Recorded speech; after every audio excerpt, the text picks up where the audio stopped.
રાજકોટ ખાતે આવેલ સ્વામી રામકૃષ્ણ આશ્રમ ખાતે આગામી સમયમાં યુવા સંમેલન યોજવા જઈ રહ્યું છે ત્યારે યુવા સંમેલન માટે આયોજન કેન્દ્રીય આરોગ્ય મંત્રી મનસુખ માંડવિયા ખાસ હાજરી આપી હતી। આ તકે તેમણે નેપાળની વર્તમાન પરિસ્થિતિને ધ્યાનમાં રાખી નિવેદન આપ્યું હતું કે ભારત સરકાર નેપાળની સ્થિતિ ઉપર નજર રાખી રહી છે। હાલ ઘણા ભારતીય પ્રવાસીઓ ત્યાં ફરવા ગયા હતા તે પણ ત્યાં ફસાઈ ગયા હોવાનું સામે આવ્યું છે।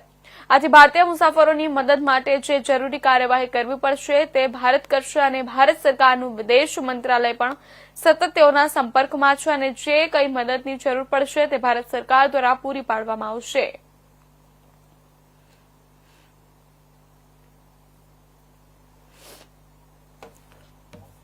11 સપ્ટેમ્બર 1893 માં સ્વામી વિવેકાનંદે વિશ્વ ધર્મ પરિષદ શિકાગોની અંદર એક ઐતિહાસિક ઉદ્બોધન કર્યું હતું।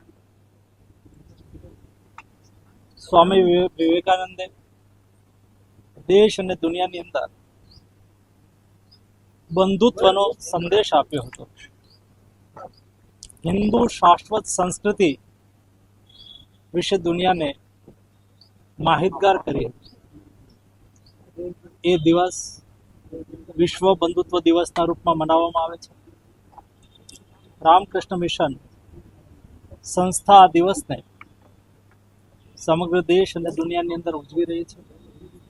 સ્વામી વિવેકાનંદે કહ્યું હતું કે મને 100 યુવા નચિકેતા મળે જે રાષ્ટ્ર પુનરુત્થાન માટે